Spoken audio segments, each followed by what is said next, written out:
বিদেশি মিডিয়া ও আওয়ামী লীগ অপতথ্য ছড়িয়ে দেশকে অস্থিতিশীল করার চেষ্টা করছে বলে মন্তব্য করেছেন প্রধান উপদেষ্টার প্রেস সচিব শফিকুল আলম। তিনি আরও বলেন, মানুষ এখন ভিডিও দেখেন বেশি, নিউজ পড়েন কম। এই সুযোগকে কাজে লাগিয়ে মিথ্যা ছড়ানো হচ্ছে। প্রতিনিয়ত অপতথ্য, মিস ও ডিস ইনফরমেশন আসছে।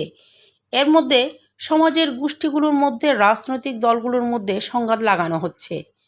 শুক্রবার সকালে চট্টগ্রাম প্রেস ক্লাবের জুলাই বিপ্লব স্মৃতি হলে চট্টগ্রাম প্রেস ক্লাব ও চট্টগ্রাম মেট্রোপলিটন সাংবাদিক ইউনিয়ন আয়োজিত জুলাই বিপ্লব পরবর্তী বাংলাদেশ গণমাধ্যমের চ্যালেঞ্জ শীর্ষক আলোচনা সভায় প্রধান অতিথির বক্তব্যে তিনি এসব কথা বলেন।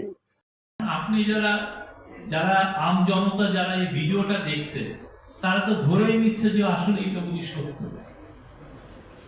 যে আমাদের যে নিউজ কনজিউম আমরা করতেছি এই ধরনটা চেঞ্জ হয়ে গেছে।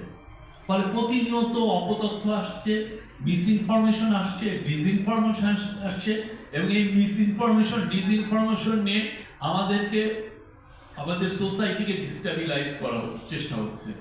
এই কমিউনিটিকে ওই কমিউনিটির এগেনস্টে লাগিয়ে দেওয়া হচ্ছে, এই পলিটিক্যাল পার্টির এগেনস্টে ওই পলিটিক্যাল পার্টির এগেনস্টে লাগিয়ে দেওয়া হচ্ছে।